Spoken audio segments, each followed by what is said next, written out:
We're fulfilling the commandments in Matthew 25, the commandments in Luke 4, Hebrews 13. You know, you've got to remember the prisoner, someone's got to do it. The need really is to provide men and women with a real hope for the future. For some, we have an ongoing contact, but sometimes we just have to trust them to God. For me, you know, getting release was a big thing, but since we step outside that gate, it starts hitting you. In November 2012, a visionary project came to an end. Since October 2003, Prison Fellowship New Zealand has run a Christian-based rehabilitation programme at Rimutaka Prison's faith-based unit near Wellington. In that time, 500 men have passed through, and for many of them, the story goes on well beyond the time they spent at the unit. Well, God didn't let me down, that's for sure. It was amazing. It was amazing. It was like I stepped out of his environment and he put me back in his environment straight away. I'd never left that environment. Yeah, just with the church, the pastors at the church and just the people at the church, they all came around me, you know. It was amazing, truly amazing. I remember hold on.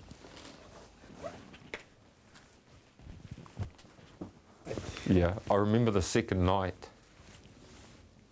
out on the balcony looking up at the sky, just asking God, why can't everybody feel this way? Audrey Moonlight is Prison Fellowship's reintegration manager, doing her best to ensure prisoners who emerged from the faith-based unit get the chance to be part of society again, something which is a completely new experience for many of them. It means that I'm a sort of bridge between the inside when the guys are in the prison and from the faith unit to the outside, and hopefully get them established into some meaningful community on the outside. And it also presumes that they've been integrated into society in the first place. And many of the men and women that come across the prison fellowship path have never really been proper functioning members of society. So there are multiple issues that need to be ironed out before they can become properly functioning members of society.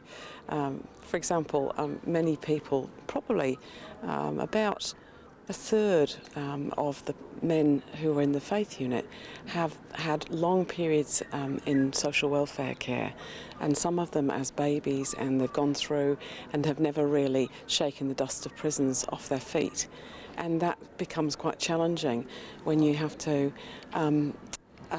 really battle with institutionalisation, because prison and institutions have been their home from being very small children.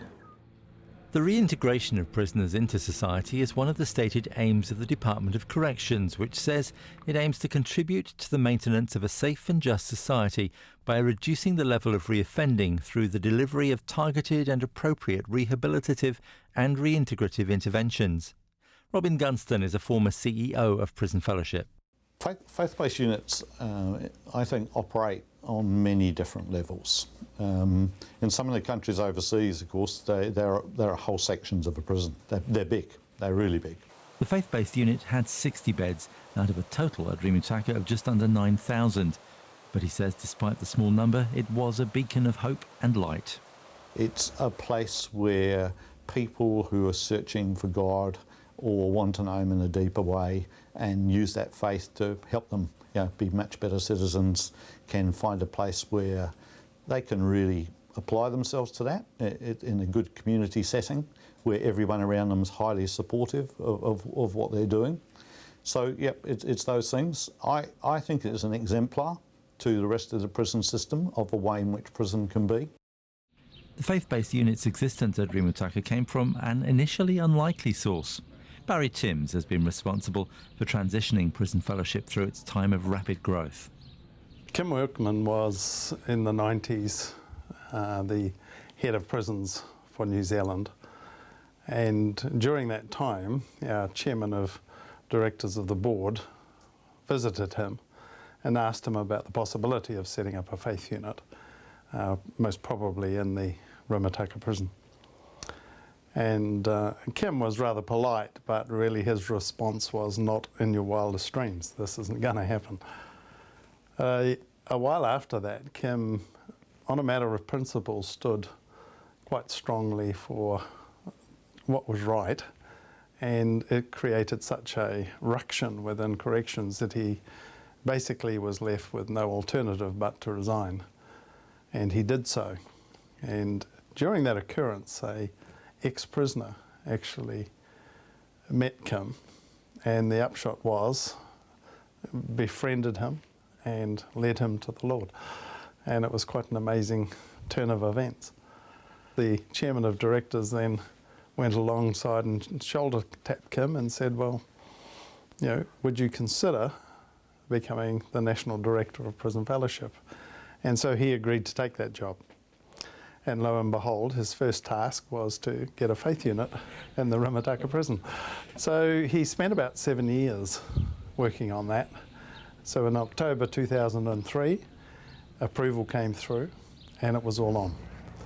We had to get the men. We had to find 60 men almost immediately, which took a lot of doing. And we had to complete the program, of course, and we had to staff it, and it all came together with a big hiss and a roar. A decade later, the Corrections Department says the reason behind the closure of the unit is that they were unable to prove quantitative reductions in the recidivism rate for its inmates. But the unit was highly respected. Barry Timms again. I guess in the early years it was sort of, in a sense, left alone to unfold as to what it really was. And there would be challenges, just as there is today, that you have to overcome constantly. But it had a good name, and it was seen to be doing some good things with the men. The attitude within the faith unit was different to the attitude anywhere else in the prison, and so that was well known. It was a very relaxed environment. I've never walked into a unit that's so relaxed, where people would come up to you and shake your hand and smile and say hi. Usually when I've walked into a new wing, it's people standing around staunch, you know, putting on the macho act. That just wasn't there. It was almost quite comforting in some way, yeah. Lindsay Baker was the Rimutaka Prison Faith-Based Unit's Programs Manager, responsible for what was delivered by Prison Fellowship in partnership with Corrections. Most of our programs are around the whole area of Christian lifestyle, encouraging them to live by the Word of God. And they're not Bible studies, it's more getting them to understand how Scripture can help them change and become different people. So being restored by the renewing of their mind. Is it hard to organise things like that? Because I guess that's outside many of the people who are in here. It's outside their experience. Oh well, there's a huge range. You know, there's some people that have been Christians for a long time and have a lot of that knowledge, just haven't learned how to use it. And then of course there are some people that have never been exposed to Christianity at all and didn't go to Sunday school, or church or anything. It's just completely foreign, and they've come here because they want to change, and they've realised that, hey, they can't seem to do it just in their own capacity. The main work project undertaken by the unit was a nursery, giving the men in the unit meaningful jobs. But for Lindsay, the work was as much about what was growing in the heart rather than what was growing in the ground. So I don't think there's anybody that comes through here, even if they're only here for a few months, that doesn't change. So you know, there's a continuum in terms of change, and some people have just changed immensely, just completely different men. And unfortunately, the way the media portray criminals is that they're monsters. And there are some prisoners that may be beyond redemption, but I think they're pretty rare. Most people, at the end of the day, what they want is to be loved, and many of them have never experienced love, or if they have, it's been in the form of violence or a lack of caring or whatever. So they've never really understood what love is, and being in here helps them to understand and actually get to that place where they love themselves. What we don't really understand, of course, and we have no capability of really catching up with it, is what some of these people have been through is just horrific. And anything we can do to help them overcome in their lives and become confident in Christ and be ones who then turn around and care for others. And one such person like that can talk to 100 prisoners and they will all hear what he's got to say. Whereas if I go in and speak, well, you know, it's just this white European man, what does he know? But I can bring a message of hope, but here's a man who's actually got there and done it, and he speaks volumes, and they're gold. The unit's pastoral support worker, Robin McClay, says the unit expected prisoners to respect 7 core values. So these are the 7 values in the unit, and this is what we look at in orientation: integrity, restoration, which is a big one, restore with God and with community, responsibility, and under that comes accountability, community building, how to be part of a community, what it means to be like a team player rather than just a sole worker. Affirmation is in terms of encouragement. Productivity, actually working, and spiritual development, just what does that entail? And so when they come in, it's a bit of a mishmash because a lot of them haven't had a spiritual journey that they're aware of. So that is brought back time and time again.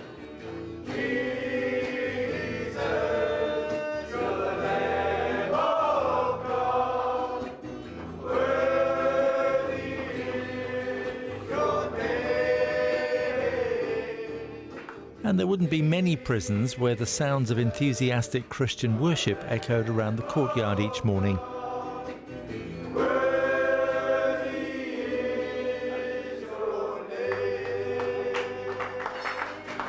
There is sort of a program, if you like, that takes them from woe to go, and trying to have some understanding of what it means to follow Jesus. Who is this Jesus, and what does it mean to follow him?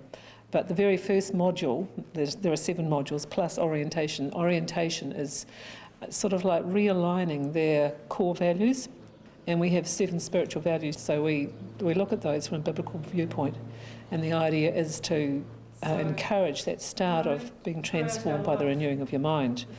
And the invitation, as always, is to open up, and that's really scary because we all put on masks, and for whatever reason masks have become a part of who we are. So orientation is about them becoming part of a group, about beginning this journey of discovering or rediscovering who they really are, and having a look at their core values, and are they values that they want to keep for the rest of their life. And can you show that you care for someone, empathise with them, sympathise with them, without having experienced grace in your own life? For a lot, it's really scary, really hard. They come into the unit quite excited. They, all of them want to make a change, whether or not they want Christ in their life. But when we start delving with core values and having to look at the sin in their heart and dropping some of these masks, it can seem quite threatening. Don't want to go there, dealt with that, haven't got anything the matter with me, all of that. So they can often go through a period when they struggle. And I always say, yay, because something's happening, something's starting to sink through, and quite often some of them will say they want to leave the unit. At that stage, good, God's doing some work. And, if they stick it out, and most of them do, most of them do overwhelmingly stay. And it's just a matter of gradually journeying in. And that's the value of the pastoral support, because that's much more, between 3/4 of an hour to an hour to actually start to look at some of the junk. Yeah. I'm not taking on their problems. I'm just providing a focus for them to be able to let it out. And once they can see that it's not just me, there's other staff here too, that we can be trusted, that we do genuinely care about them and demonstrate the love of Christ through that. And most of them are only too happy to start talking over a period of time. Some take longer than others. I'd find it very difficult to go and spill my guts to somebody straight away. But it's only through doing that and then praying into that that real breakthroughs can happen. The two main factors are they motivated to change in themselves? That's got to start that point. And are they willing to let the community support them? Those are the two deciding factors that are going to ensure success. So I think it varies from individual to individual. Hopefully if we ever get someone long enough in there, we understand them and we can start to plan with them. So we give them a strong sense of accountability and responsibility that we'll assist you to make a reintegration plan, but you've got to be motivated to start doing it. Corrections may have given you all the tools on different courses about how you might think about things, what happens when you're tempted to offend. We're going to wrap you around with Christian faith, build your Christian faith so that you know you're hanging on to God.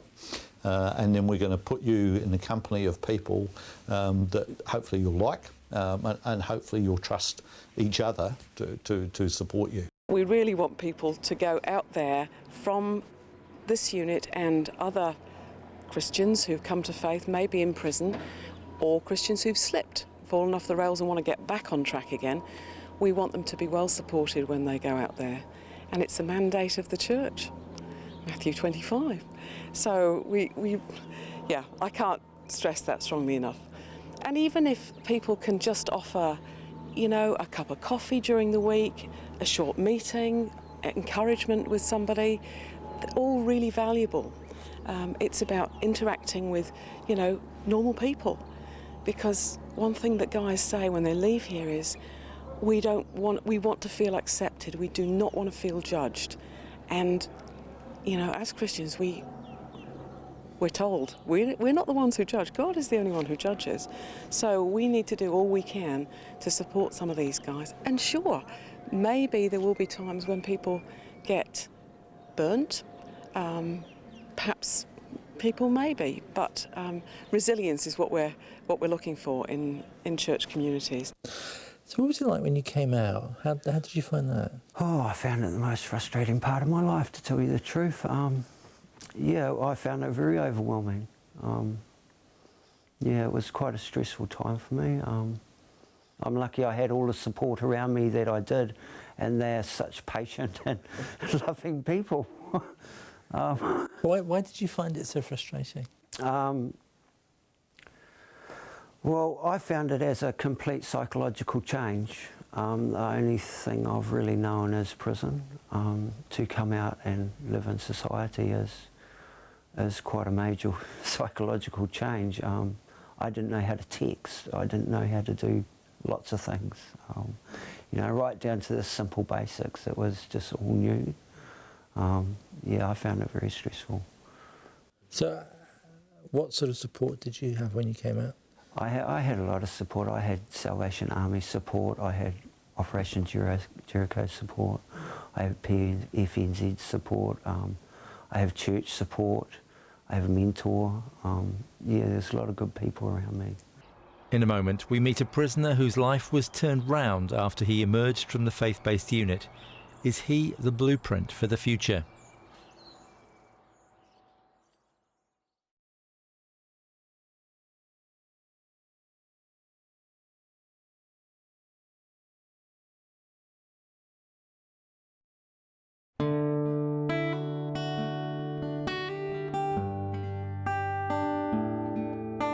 I was in another prison before Rimutaka, and these Christians were coming in quite regularly to, just to fellowship to the guys in the prison.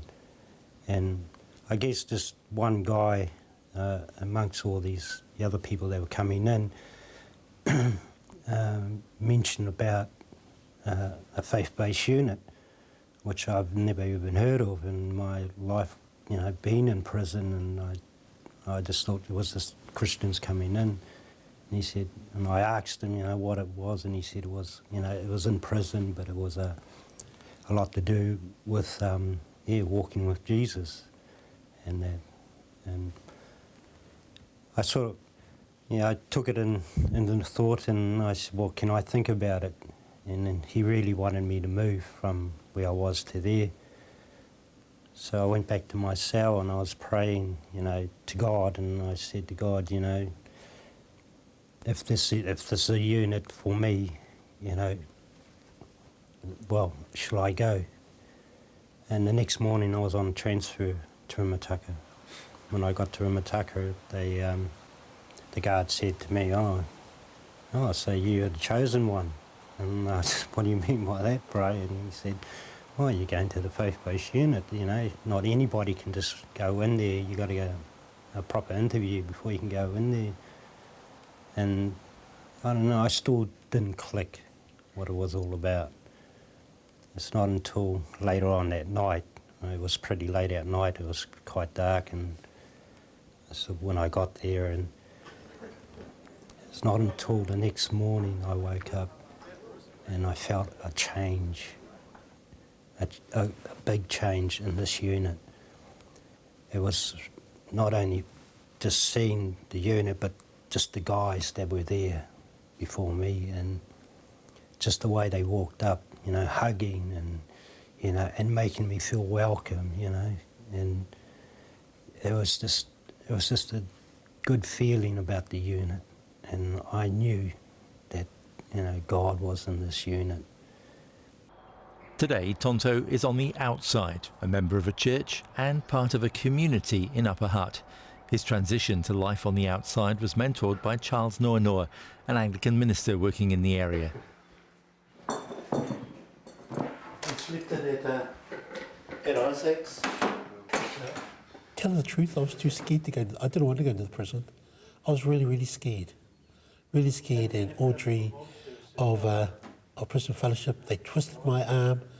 I went in just to walk through the officers, and it was an officer who made me comfortable. I said, I'll do it. And so when I met the guys for the first time, and I said, look, this is how it is. You guys bring me on board. I couldn't wait to get back. And I just kept going back every day. The uniqueness is each group that I have, which is after about maybe a year, they're all unique. Even though the program's the same, what stuff's coming out is different. Yeah. I'm unique in the reason that so many other people want to come in and do it also, but few are chosen. Yeah. As we're talking, the feeling that I get from you is that this isn't just a job that and it's not. It's like it's a privilege. Yeah. 3 years later, it still is that. It's not a pleasure. It's an incredible privilege. I know seasoned people who go in. They've been there for years, and it's still a privilege. Yeah. It's a huge privilege. Yeah.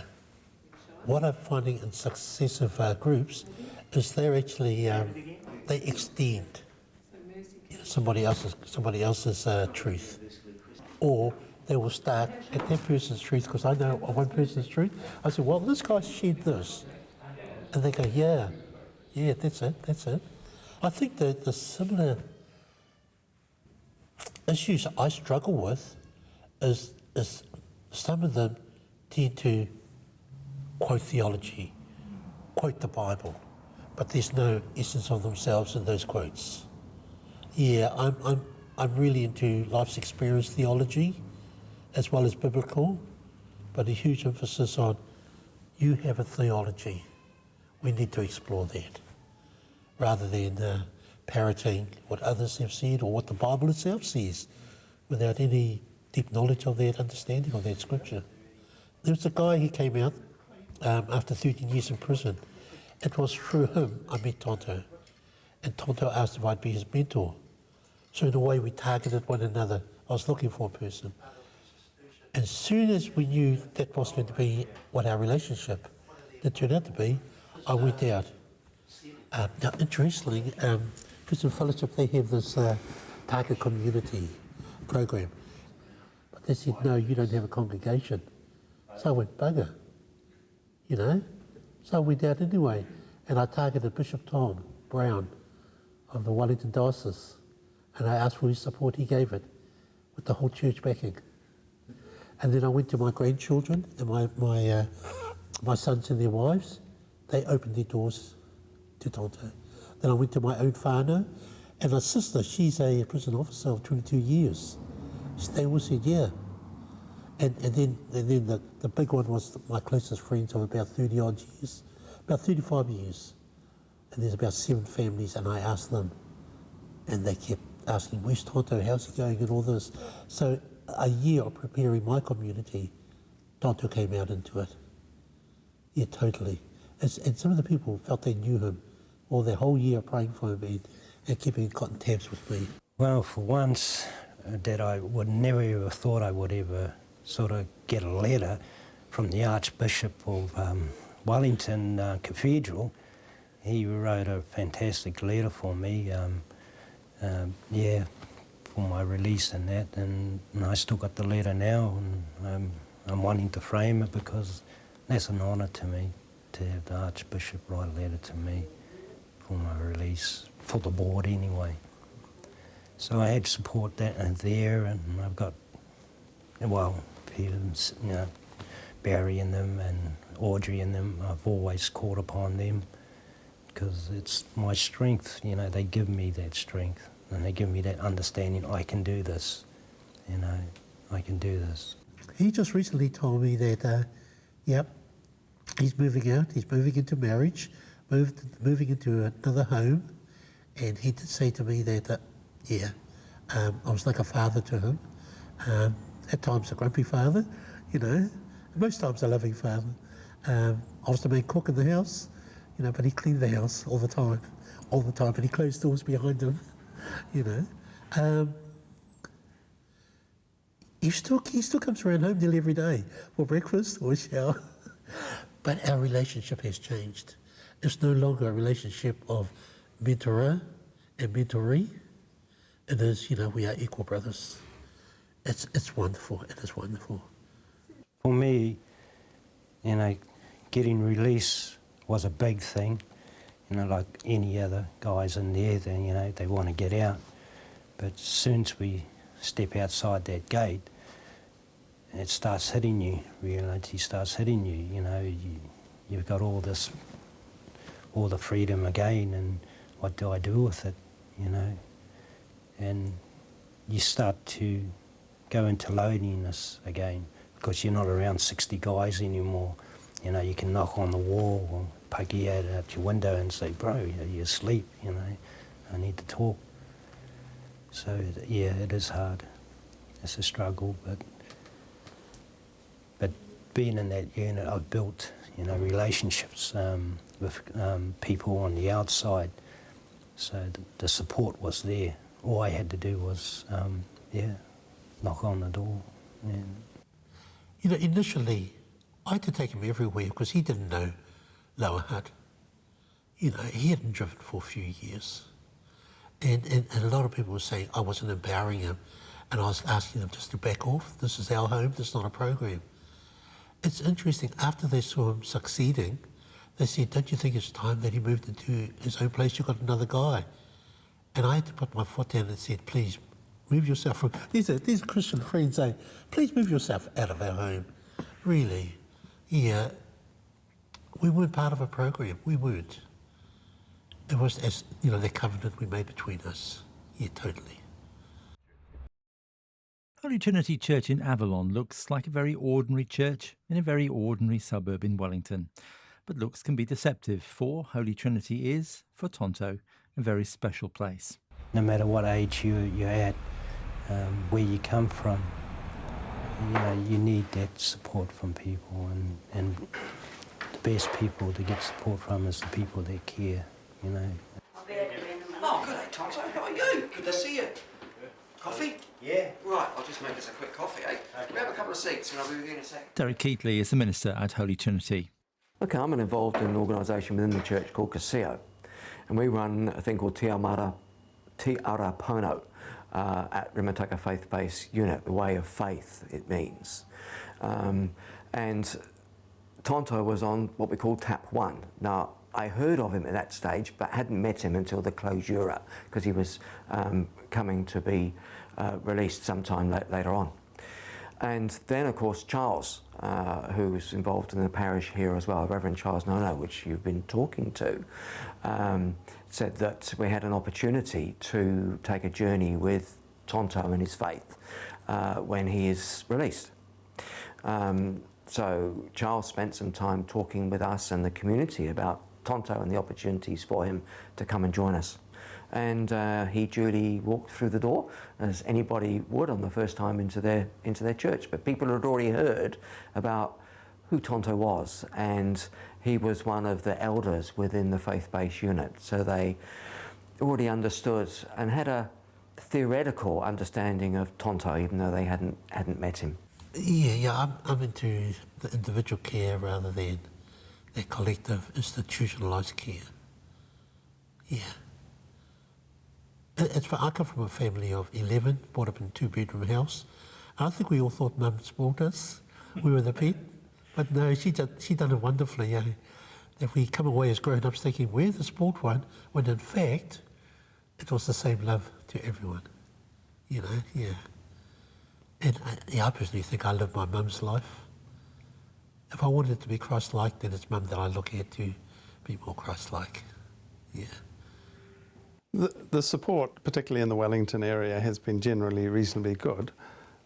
Initially, it was in 2004 that Operation Jericho commenced, which was working with the men coming out of the unit for their reintegration.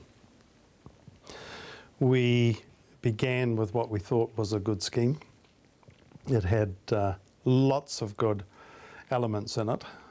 One major failing in it, which we didn't realise until later, is that the effort required for one prisoner coming out is generally far too great for one man or one woman or even a couple looking after them. And so a lot of work came back on Prison Fellowship, and we actually became the dumping ground, if you like, of all of the problems. And once you get up to about 50 coaches working around the Wellington area, it was a full-time job for 2 or 3 people to just work with them. And I realised that we had to do something different, because these men and women were coming out of their churches and were working, if you like, for Prison Fellowship. And we needed to get them back into their churches, and their churches working through the problems with them, not us. So we put together the Target Communities program based upon the Operation Jericho model. And now we look for a church who wishes to be involved. We step them through quite a stringent process of getting their attention that they are actually going to do this properly, because they have to commit for at least 2 years with one prisoner. We train them and equip them, and then we match them with a prisoner. They meet with that prisoner for up to 8 months prior to release. And when they come out, they have a circle of support of 6 or 8 people around that prisoner working with them. And of course, outside that circle of support is the remainder of the church. So if it's a 500-strong adult church, then they probably have got another 400 or 500 contacts outside those 8. And tell me, how's the Thursday Bible study going? Was it Wednesday or was it Monday? Thursdays. Thursdays. Yeah, it's good. I enjoy going there. You know, just talking with the guys. You know, all from different churches. Yeah. It's somewhere where we can sort of let things out. And some days you have a bad day. Yeah, tell us about the bad day. Supporter, friend, certainly spiritual guide, mentor. But for me, it's very much on a friendly basis, because we're all on different journeys. I'm on a journey, he's on a journey, and we're journeying together. Just now, he made the comment along his biggest fear, where people might ask him what he'd been, where he'd been, and what he'd been doing, and yet none of that was there. So I think there was apprehension and fear. But I know one of the conversations was the hardest one for him was to forgive himself for where he'd been in his life. Accepting God's forgiveness was probably the easy part. Yeah. Take time to get to know them. Don't read the book by the back wrapper. Yeah, I think a lot of us might look at tattoos, might look at, read a person's face and say, oh, I don't know that I can trust him or her. But until we start to get to know people, talk to them, we're judging. And I have found that these men in here are just such wonderful people. Yeah, they really are. And they're God's precious sons and daughters just like you and I are. Yeah, I'd say, let's not cut ourselves off from some wonderful members of society. They've got such a heart. If they've moved into a church community, they have a heart to join there, to worship God and be welcomed as a family member. And if they've moved just into the community, they have decided they want to turn their lives around. Even when we're on the outside, guys that have been released from the unit and that, they come and see me. They come and see me. They want, that fellowship, somebody that they can sit down and talk to and that. They go to probations and all that, but they don't get what they want. All they get is rejection, and that's what they do. And so they come around home and we sit down, we talk. How was your day, brother? What did you do today? What's the best thing in your life you've done now? Not in the past and not tomorrow, but now. And that puts a smile on their face. I'm sort of just taking for what the unit's taught me. And we've got to look after each other. We've got to help each other get back on the right track. Even if it has to be with Christ. But that's my passion. I can't make choices for them. It's their choice whether they follow that path or not. But I'm always there for them. So.